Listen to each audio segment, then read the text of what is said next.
Kung ang pag-uusapan natin is MLM or networking, marami na rin ang nakakakilala sa akin dahil nahihit natin yung mga ranks like sa BWL o Best World Lifestyle, isang international company sa Singapore, publicly listed sa kung ano man yung sinasabi nilang publicly listed. Ayun, nahit natin yung pinamatas na rank doon sa pinakamabilis na paraan. 5 to 6 months na hit na natin. Hit ko na. At yung ibang mga distributor sa ibang bansa, years bago nila ma-hit yun. Years talaga, matagal bago nila na-hit. At ako yung naging youngest platinum director that time. Matanda na ako ngayon. At until now, platinum director ako doon. Madami akong pinasok na mga MLM pa na nagra-rank din tayo. At yung isang another na company na international, na-hit natin yung doon, isang rank na muntikan na ma-hit ko sana yung pinakamataas pero nawala dito sa Pilipinas. Then nagkaroon pa ng yan, dropshipping sa Tacoma Kirei. Sa Kirei na hit din natin yung pinakamataas na rank, platinum din. So alam ko yung kalakaran dyan, alam ko yung nangyayari dyan.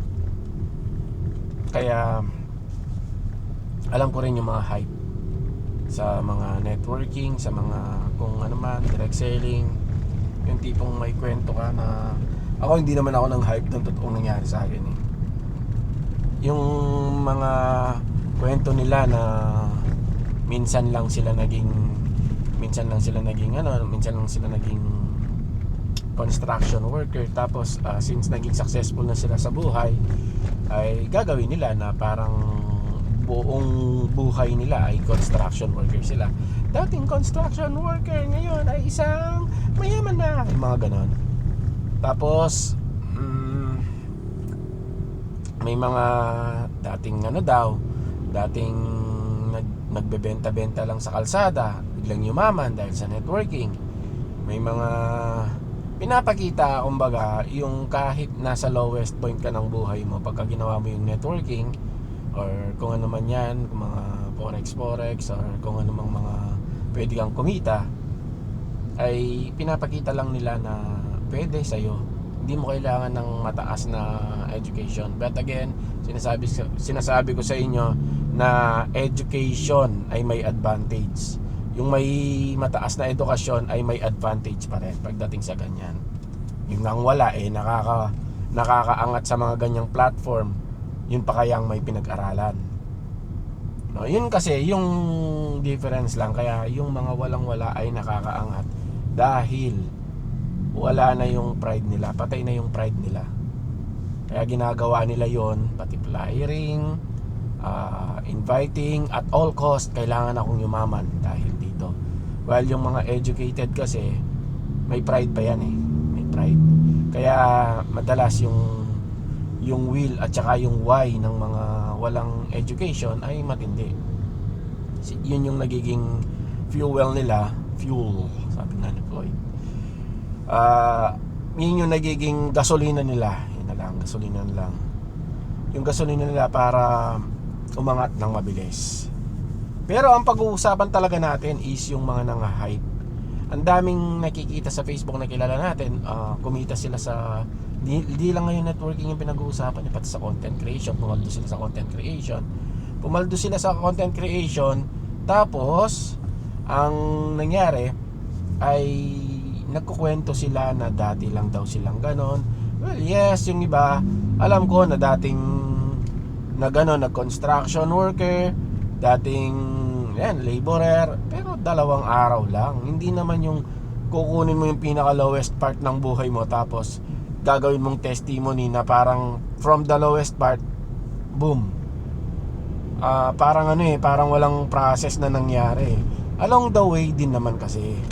No, yun yung isang podcast namin last time dun sa isang channel namin, no. Along the way may proseso 'yan. Hindi ka basta-basta naging nagtitinda ka lang ng bagoong. Tapos yumaman ka na. Hindi may proseso. May proseso. Parang siyempre pinapakita nila na, oy, dati lang akong ganito, ngayon ganyan na. Which is ano naman ang will naman is i-motivate ka unless na may recruitment dyan, para ipakita sa'yo na kaya mo rin, which is wala namang mali, no? Ina-hype lang nila para yun siguro sumali ka sa kanila. After all, nahabol pa rin nila kung ano yung magiging pakinabang mo sa kanila. Kasi kung wala ka rin naman pakinabang, wala ka rin pera, wala ka rin gagawin, di ka naman nila hahabulin. Ganun yung mga nangyayari ngayon sa mga networking, content creation, forex, at kung ano-ano pang mga side hustle dyan na pwede kang kumita at pumaldo. Wala lang, nasabi ko lang kasi may mangilan-ngilan akong mga naging kaibigan. Actually kaibigan pa rin naman, na kung maka-hype sila, dati lang akong tambay, wala akong trabaho. Ngayon dahil sa ganitong platform ay pumaldo ako. Well, yung tao na yon, kilala ko yan. Dati talaga siyang tambay, totoo yan. Tambay siya kasi mayaman yung kanilang mga magulang.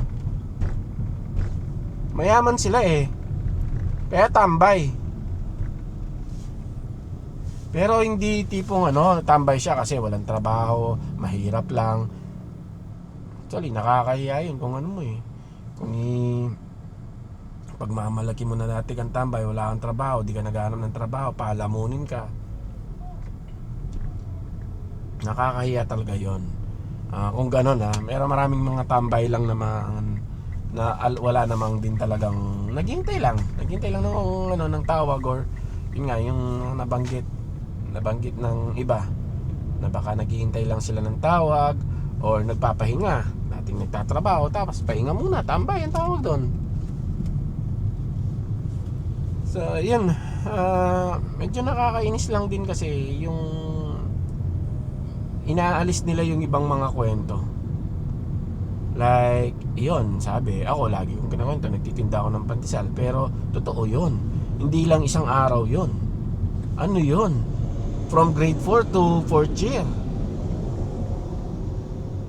Yun, sabi niya, dati lang tambay, tapos marami, hindi lang yun May mga may mga kaibigan pa ako na nagki-claim na dati lang silang nagko-construction worker, laborer. Tapos ngayon paldo na sila dahil sa wino-workout nilang networking.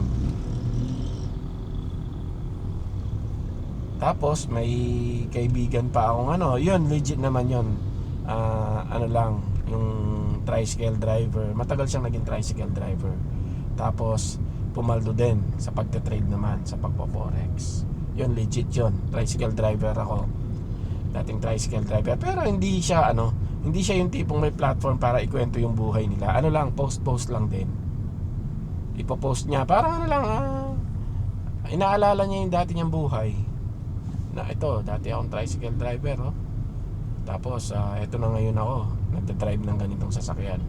Wala naman masyadong tong topic na to. Kumbaga, like I said, ito kasing ating podcast dito is impromptu. So, yun lang mga tol, yun yung mga nangyayari. Huwag lang tayong basta-basta naniniwala na yung tao ay ganoon lang. Dati lang na ganito, dati lang na ganyan. Along the way, meron niyang process. Yung iba kasi hindi naman nila kinuwento, after na maging construction worker ay naging naging bagger, naging supervisor. Hindi na nila naikwento yon. Kinukwento lang nila yung pinaka lowest part ng buhay nila. So I think hanggang dito na lang mga tol. Maraming salamat and God bless mga tol.